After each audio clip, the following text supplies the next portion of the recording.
లవంగానికి ఏమన్నాడు తంబాకు అంటే డ్రగ్స్ తీసుకుంటానికి తంబాకు ఎంత తెలియదు సోయిలు ఉండరు కదా డ్రగ్స్ తీసుకుంటే తంబాకు ఎంత తెలియదు లవంగం ఏంటో తెలియదు ఇది పరిస్థితి టీఆర్ఎస్ వాళ్ళది కాబట్టి సినిమాల షూటింగ్ లేదే కదా రోజు ఇదే ఎడుతున్నాం వారం రోజులే మొత్తం చెండగా ఎడుతున్నాం వర్షం అయితే వల్లే పడాలి అస్సలే వర్షం పడద్దు ఎందుకంటే రైతులకు ఇబ్బంది వస్తుంది ఇబ్బంది అయితే రైతులకు మనం ఎండలో ఎండినాం కానీ వర్షం మాత్రం పడద్దు కాబట్టి సినిమాల షూటింగ్ అవుతుంది షూటింగ్ అయితే డైరెక్టర్ ప్రొడ్యూసర్ కోట్ల రూపాయలు పెడతారు షూటింగ్ కోసం అని ఊకే కట్ స్టార్ట్ అనే ఒక్క షాట్ దానికి వారం రోజులు పడుతుందట సినిమా యాక్టర్లకు అవునా కాదా కానీ మన కేసీఆర్ సార్ సినిమా తీసినాకో ఒక్క రోజులో ఖతం అవుతుంది ఎందుకంటే ఆయన నటించాడు జీవిస్తాడు ఆ సినిమా వాళ్ళే పరిశాంతురాట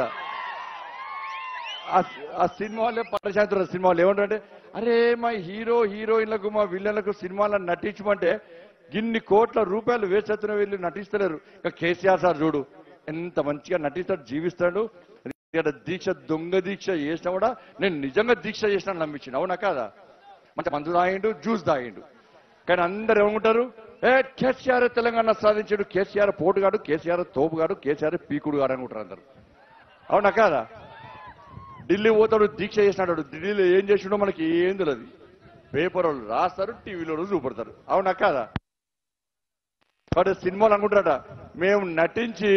మేము నటించినా కూడా మనం నమ్మలేరు కేసీఆర్ ఆగే కేసీఆర్ నటనలో జీవించినా కూడా అందరు కేసీఆర్ నమ్ముతారట కేసీఆర్ తెలంగాణ సాధించినట ఇవాళ పార్లమెంట్ లా మన తెలంగాణ ఆడబిడ్డ సుష్మా స్వరాజ్ తెలుసా లేదా చప్పట్లు కొట్టాలి లేదా గట్టిగా రెండు చేతులు పైకెత్తి సుష్మా స్వరాజమ్మ ఎక్కడున్నా చప్పట్లు ఇవ్వడం లేదా ఇలా సుష్మా స్వరాజమ్మ ఆగే నువ్వు అన్నా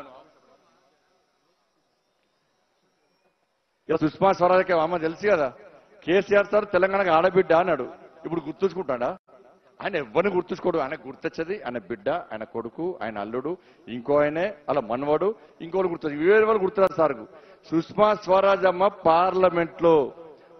స్వరాజమ్మ పార్లమెంట్ సాక్షిగా ఈ తెలంగాణలో యువత మీరు ఆత్మహత్యలు చేసుకోకండి తెలంగాణ రాష్ట్ర ఏర్పాటు స్వప్నం మన చిరకాల స్వప్నం సాకారం కాబోతుంది దాన్ని మీరందరూ కల్లారా చూడాలి మీరు ఆత్మహత్యలు చేసుకోకండి భారతీయ జనతా పార్టీ తప్పకుండా ఈ తెలంగాణ బిల్లుకు మద్దతు తెలుపుతాం కాంగ్రెస్ వాళ్ళు బిల్లు పెట్టకుంటే మేము ప్రైవేటు బిల్లు పెడతాం మా ప్రభుత్వం పక్కా వస్తుంది వాళ్ళు పెట్టకుంటే మేము పెడతాం మన తర్వాత కాంగ్రెస్ వాళ్ళు గజ వానికి పార్లమెంట్ లో బిల్లు ప్రవేశపెట్టారు ఇలా భారతీయ జనతా పార్టీ మద్దతు తెలుపకుంటే సుష్మా స్వరాజమ్మ మద్దతు తెలుపకుండా తెలంగాణ రాష్ట్రం వస్తుండే నాన్న తెలంగాణ రాష్ట్రం ఏర్పాటు కాకుండా కేసీఆర్ ముఖ్యమంత్రి అయిటోడా ఇలా కేసీఆర్ అల్లుడు ముఖ్యమంత్రి అయిటోడా కేసీఆర్ బిడ్డ ఎమ్మెల్సీ అయ్యేదా కేసీఆర్ కొడుకు మంత్రి అయిటోడా కేసీఆర్ ఇంకోడు రాజ్యసభ అయిటోడా ఇప్పుడున్న మంత్రులు ఎమ్మెల్యేలు అందరూ బీజేపీ సహకారం లేకుండా ఎమ్మెల్యేలు మంత్రులు అయ్యేటోళ్ళ మరి కొంచెమన్నా ఇజ్జత్ ఉండాలి కేసీఆర్ సార్ ఒక ఆయన అంటాడు కేసీఆర్ లేకుండా తెలంగాణ రాష్ట్రం లేకుండా బండి సంజయ్ అరే పిచ్చోడ బండి సంజయ్ రాష్ట్ర అధ్యక్షుడు కాదురా భారతీయ జనతా పార్టీ జాతీయ పార్టీ ఎప్పటి నుంచో జాతీయ పార్టీ కాంగ్రెస్ పార్టీ కూడా జాతీయ పార్టీ ఈ పార్టీ మొన్న పుట్టింది గింత పార్టీనిది ఎంత పార్టీ గింత పార్టీనిది ఒక పార్టీనిది నువ్వు ఎప్పుడు పోటీ ఎప్పుడు ఎవరో కలుపుకుంటావు పైసలతో గెలిచే ప్రయత్నం చేస్తావు కాబట్టి మాది జాతీయ పార్టీ ప్రపంచంలో అత్యధిక సభ్యత్వం ఉన్న ఏకైక పార్టీ భారతీయ జనతా పార్టీ నరేంద్ర మోడీ గారి నేతృత్వంలో నీతివంతమైన పాలన ఒక్క అవినీతి ఆరోపణలే కేసీఆర్ నువ్వు మంత్రి ఉన్నప్పుడు నీ మీద సిబిఐ విచారణ మీద సిగ్గుండాలి రాష్ట్ర ముఖ్యమంత్రికి సిబిఐ విచారణ జరిపింది రాష్ట్ర ముఖ్యమంత్రి మీద అవునా కాదా ఈఎస్ఎస్ స్కామ్ సహారా స్కామ్ ఈయన పార్లమెంట్ కు రాడు పార్లమెంట్ లో ఆన్సర్లు ఎప్పుడు కూడా ఫామ్ హౌస్ లో అక్కడ హార్ల వండు లాస్ట్ కి మంత్రి పదవి తీసేస్తాని మన్మోహన్ సింగ్ అంటే మళ్ళా తెలంగాణ సెంటిమెంట్ రగిలించి రాజకీయ లబ్ధి పొందిన మూర్ఖుడి రాష్ట్ర ముఖ్యమంత్రి ఖమ్మంలో దీక్ష చేసిన జ్యూస్ తాగిండు జ్యూస్ తాగక శివయాత్రలు చేస్తే మళ్ళా భయపడి మనం పెట్టి యాక్టింగ్ చేసిన పని ఇట్లా ఆ ఫోటోలు చూసి అందరూ అప్పుడు చచ్చిపోతారు ఏదనుకున్నారు అందరూ కానీ మనకు అసలు విషయం తెలియదు. తర్వాత మా చంద్రశేఖర్ చాలా మంది ఉద్యమకారులు బీజేపీ ఎదురు కదా, వాళ్ళు చెప్తారు ఎక్కడిదే దీక్ష ఎక్కడిదే మన ఎక్కడిదే మంచిగా జ్యూస్ తాగిండు మా అందరు తిట్టిండు, చట్ నేను చచ్చిపోవాలని చూస్తున్నారా మీరు అన్నాడట. తెలంగాణ వస్తేంది రాకుండా నాకు చట్ తెలంగాణ దేవంతి పిగురు అన్నాడట. మరి గ్యాయన్ ఇప్పుడు తెలంగాణ ఉద్యమకారుడట. ఇలా సార్ బయటికి పోతే దొంగ దీక్ష అని బయట వెళ్తే యువకులందరూ రాళ్లతో కొట్టినంటారు, సపరేట్గా బెడ్ మీద వండు అంటే అప్పుడు మనం అన్నాడట. ఇక పండు ఎట్లా వనడా అంటే నాకు ఆ ఫోటోలు చూసినా మొన్న ఫోటోలు చూస్తే నిజంగా ఇట్లా వనడు. ఇక సత్తరా బతాడు వనడు అంటే జీవించిండు నటన, యాక్టింగేలే నటనలో జీవించిండు. అబ్బో అవునా కాదా. ఢిల్లీ వేండు దీక్ష చేసాడు 48 గంటలు. మొన్న కూడా వేసి కదా, మొన్న కూడా పొద్దుంచి సాయంత్రం రాక రైతుల కోసం దీక్ష అన్నాడు. పోటీ 60 గంట సేపు కూడా కూర్చోలే ఎండ కూర్చున్నా గంట సేపు. నేను అనుకున్నా యాభై సాయంత్రం కూర్చుంటే పెద్ద మనిషి ఎట్లుంటాడు అని చెప్పి నేను అనుకున్నా. సాయంత్రం ఉంటాడా ఉండాలని నేను అనుకుంటా. ఎందుకంటే ఇంకోళ్ళు నాశనం ఘోరం అన్న మనం టీఆర్ఎస్ వాళ్ళు నేను చచ్చిపోవాలనుకుంటారు. మనం ఒక అన్నాడు బండి సంజయ్ చచ్చిపోవాలి, బండి సంజయ్ చచ్చిపోతే బండి సంజయ్ కూడా రైతు బీమా ఇస్తాడట. నాకు వ్యవసాయం లేదు రైతు బీమా ఇస్తారే, నా వ్యవసాయం లేదు నాకు రైతు బీమా ఇస్తారా. నేనన్నా సరే బిడ్డ నీకు కోట్ల రూపాయలనే కదా, మా భార్య బ్యాంక్ ఎంప్లాయీ కానీ ఇన్సూరెన్స్ చేసి నాకు కూడా ఇన్సూరెన్స్ చేసేది కావచ్చు, ఈయన చచ్చిపోయినాక నా ఇన్సూరెన్స్ పైసలు నీకే అంతా జాగ్రత్తగా పెట్టుకో అని చెప్పిన. నా సాగు ఊరుకుంటావు కదా, నా పైసలు కూడా నీకేస్తా, నీకు కాకుండా మీ కేసీఆర్ కూడా ఇస్తా, దాచిపెట్టుకోండి బాగా దాచుకోమని చెప్పి అన్న. ఇంకోని సావును కోరుకునే మూర్ఖులు టీఆర్ఎస్ వాళ్ళు. ఢిల్లీకి వేడు 40 గంటలు దీక్ష చేస్తాడు తెలంగాణ ప్రభుత్వం, తెలంగాణ ఉద్యమప్పుడు మంచిగా వేడు గంట సేపు కూర్చున్నాడు, పోయి ఇంట్లో అన్నాడు. ఏమైంది సార్ అంటే మళ్ళీ వచ్చి కూర్చోడు, మళ్ళీ రాత్రిపూట సార్ అసలే కూర్చోడు. సార్కు వేరే పనులు ఉంటాయి. ఇలా కేసీఆర్ షాపులు ఉన్నాయానే ఎన్నున్నాయి ఒక 10 ఉన్నాయా. మరి ప్రియదర్శిని వాళ్ళు ఈ కిష్టంపల్లి వాళ్ళు అడగాల లేదా సార్ మా గ్రామాలలో మా ప్రాంతంలో ఒక 5గురికి ఉద్యోగాలు ఇవ్వంటే ఇవ్వబోతేవి 5 వైన్ షాపులు పెడతావి, కేసీఆర్ షాపులు పెడతావి. ఒక 5గురికి బెడ్రూమ్లు ఇవ్వంటే ఇవ్వబోతేవి 5 వైన్ షాపులు పెడతావి. ఒక 5గురికి నిరుద్యోగ యువతకు ఉద్యోగాలు మన నిరుద్యోగ వృత్తి ఇవ్వంటే ఇవ్వబోతేవి ఇవాళ 5 షాపులు పెడతావి. ఇవాళ ఈ ప్రాంతంలో కనీసం ఒక 5 రోడ్లు నేను రాత్రి నడుస్తుంటే నేను మాకు అందరికి పైకి దుల్లే పైకి చెవుపల గిట్ట వస్తున్నాం కిందకి. ఎందుకంటే ఏడ బొందు తెలుస్తలేదు, ఏడ నరుముతో తెలుస్తలేదు. ఆ మధ్యలో కారు పోతుంది, ఆ కార్లో అన్న చేసాడు సార్ అన్న అని పిలిచాడు. ఇట్లా పిలిస్తే నేను ఒకవే దండం పెట్టాను. చూసరికి ఆయన వెనక ప్యాడ్ పెట్టుకున్నాడు. ఆయన ఈ ప్యాడ్ ఎందుకు పెట్టుకున్నావు అన్న, సార్ మా రోడ్ల మీద నడుమిరిగే తెలియదు, నడుమునప్పుడు వచ్చేది తెలియదు సార్ అంటాడు. అంటే కార్లల్లో స్కూటర్లలో మనుషులకు నడుములకు బెల్టులు పెట్టుకునే పరిస్థితి ప్రాంతంలో వచ్చిందంటే ఒక్కసారి ప్రాంత అభివృద్ధి పట్ల రాష్ట్ర ముఖ్యమంత్రి టీఆర్ఎస్ పార్టీ మీ మీద ఏ విధంగా కక్ష కట్టినో తెలుసుకోండి. మా ప్రాంతంలో వర్షాభావ పరిస్థితులు పడ 2 పంటలు పడుతున్నాయి. ఈ ప్రాంతంలో వర్షాలు పడ్డా కూడా ఒకటే పంట వేసుకుంటారు. అవునా కాదా.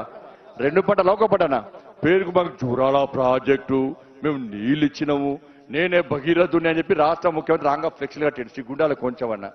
ఈయనట హరితహారము హరితహారం నీ చెట్లు వచ్చినాయనే, ఎవరిచ్చిన చెట్లకు పైసలు కంపెనీలు కేంద్ర ప్రభుత్వం ఇచ్చింది. ఈయన లెక్క చూపెట్టిండు కోట్ల రూపాయలు చెప్తే ఈయన చెప్పిన లెక్కకి ఏంటంటే ఈ ప్రియదర్శిని కిష్టపల్లి గ్రామాల్లో ఒక్క గజం జాగ కూడా చెట్లు లేకుండా ఉండదు. అన్ని చెట్లు ఉండాలి. తెలంగాణ సౌత్ మొత్తం చెట్లు ఉంటే కూడా ఆయన పెట్టిన పైసలు కావు. అన్ని దంచుకున్నాడు, దోసుకున్నాడు, గుంటనక్కలక దున్నపోతులకు దోసుకుంటారు, మళ్ళీ పైసలు కడతారు. అవునా కాదా. రైతులు ఇబ్బంది పడుతున్నారు, నిరుద్యోగ యువత ఇబ్బంది పడుతున్నారు. ఇలా బోయ వాల్మీకున్నారు, వాళ్ళు ఎన్నికలు రాగానే వాళ్ళని కలిపి వాళ్ళకి న్యాయం చేస్తున్నాడు, వాళ్ళని మోసం చేసిండు. మాదాసి కురువలున్నారు, వాళ్ళకు న్యాయం చేస్తున్నాడు, వాళ్ళని మోసం చేసిండు. పద్మశాలీలు ఉన్నారు, విశ్వబ్రాహ్మణులు ఉన్నారు, వాళ్ళ కుల వృత్తులు మొత్తము నిర్వీర్యం చేసిన మూర్ఖుడి రాష్ట్ర ముఖ్యమంత్రి. అవునా కాదా. ఇన్ని సమస్యలతో తలెడుతున్నాం. రోడ్లు లేవు, డబుల్ బెడ్రూమ్లు లేవు, ఇలా రైతులకు రుణమాఫీ లేదు. 1,00,000 రూపాయలు రుణమాఫీ చేస్తున్నాడు. వాళ్ళ రైతులకు ఈ ముఖ్యమంత్రి రుణమాఫీ చేస్తాడు కదా, సరే అని చెప్పి వాళ్ళు మీ పైసలు బ్యాంకులో పైసలు కట్టలే. బ్యాంకు వాళ్ళు ఏం చేస్తారు, ఇలా మిత్తి వసూలు చేస్తున్నారు. ఆ మిత్తి కట్టలేక మళ్ళా రుణాలు ఇయ్యలేక ఇలా రైతులు ఇబ్బంది పడుతున్నారు, నష్టపోతున్నారు. అటువంటి నకిలీ విత్తనాలు ఇచ్చాడు, మిర్చి రైతులు తిరుగుతున్న నష్టపోయారు. నీళ్లు లేవు, ఏం లేవు. ఉన్నాయంటే కేసీఆర్ పొద్దున్న లేస్తే సాయంత్రం దాకా ఎవరిని దోసుకోవాలి, పిట్టగతతోని యాసతోని భాషతోని మనం మోసం చేసే ప్రయత్నం చేస్తున్నారు. కాబట్టి ఇంకా 5 రోజులు మీ దగ్గర ఉంటా, అన్ని విషయాలు చెప్తా. వాళ్ళ 100 కిలోమీటర్లు పూర్తి చేసుకున్న సందర్భంలో మీరు బ్రహ్మాండమైన స్వాగతం పలికిన మీ అందరికీ నా తరపున మా అక్క తరపున మీ అందరికీ శిరస్సు వచ్చి దండాలు పెడుతున్నామన్నా. మీ ఈ స్వాగతాన్ని ఎప్పుడు మర్చిపోం. చెప్తా అమర్చింతలో ఉన్నారు చేతిలో తురే మీ అంతా నా వల్లే కదా, అవునా కదా? మీ అమర్చింతకు అక్కలు కూడా వచ్చారు. మీ అమర్చింతలు ఇంత పెద్ద ఎత్తున స్వాగతం పలికి నేను అనుకున్న కోపం ముందు కావచ్చు మీద అనుకుంటా, ఎందుకంటే మీరు రాలే కదా. కానీ ఆత్మకూరు కూడా కాదు. నేనేమనుకున్నాంటే మా అన్నలు నా గురించి అర్థం చేసుకుంటారని తెలుసు నాకు, అవునా కాదా? అవునా కాదా? నెక్స్ట్ టైం ప్రత్యేకంగా మీ అమర్చింతకు నేనే వస్తా.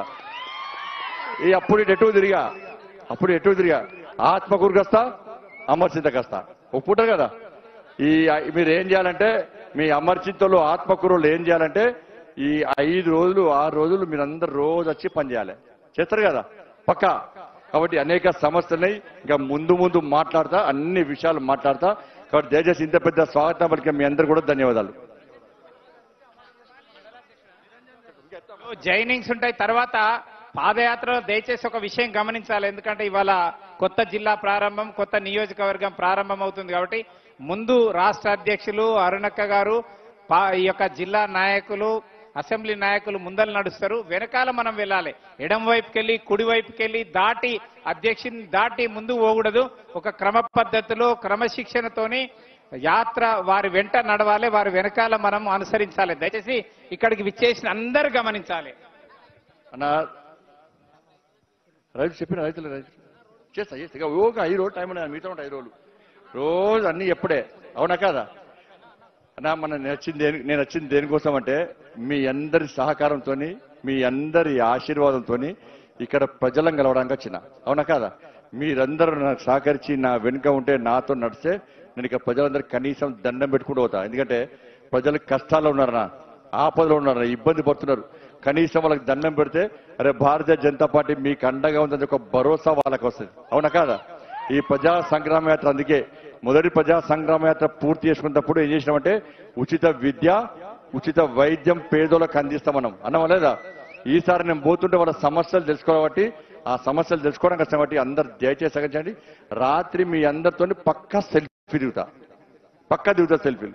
సెల్ఫీల కోసం మీద పడదు, దాన్ని మీరు అందరు ప్రేమతో అడుగుతున్నారు, అవునా కదా? మీరు ప్రేమతో ఎట్టిపట్ల మోడీ గారి నాయకత్వం కోసం ఆశపడి, మోడీ గారిని నమ్మి, భారతీయ జనతా పార్టీ సిద్ధాంతాన్ని నమ్మి, దేశం కోసం, ధర్మం కోసం, సమాజం కోసం మీరు కష్టపడి పనిచేస్తున్నారు. ఈ ప్రాంతంలో కమ్యూనిస్టు చేతిలో అనేక మంది భారతీయ జనతా పార్టీ కార్యకర్తలు ఇబ్బంది పడ్డారు. కానీ ఇక్కడ ఇబ్బందులు పెట్టినా, ఎన్ని కేసులు పెట్టినా కూడా మీరు తెగించి కొట్లాడే కార్యకర్తలు ఉన్న ప్రాంతం ఈ ప్రాంతం. అందుకే మీ త్యాగాలు, మీ కొట్లాటలు, మీ వీరోచిత పోరాటాలను భారతీయ జనతా పార్టీ ఏ రోజు విస్మరించదు, మర్చిపోము. మీరే మాకు స్ఫూర్తి. ఎత్తిన కాషాయపు జెండాను దించకండి, ఎత్తిన కమలపు జెండాను దించకండి. తప్పకుండా మన లక్ష్యం ఒకటే. ఏం లక్ష్యం? రేపుడు ఎన్నికలు జరిగినా కూడా గొల్ల కుర్మల కొండ అయిన గొల్లం కొండ మీద ఇలా ఎట్టి బస్సులో కాషాయపు జెండాను రెప్పలాడించినటువంటి అద్భుత సన్నివేశాన్ని ఈ ప్రాంత ప్రజలకు చూపెట్టడానికి ఒక లక్ష్యం మన ముందు ఉంది. కాబట్టి తప్పకుండా మనం ఈ సందర్భంగా అందరు రావని చెప్పి మీ అందరు విజ్ఞప్తి చేస్తూ అందరు క్రమశిక్షణతో ముందు పోతాం.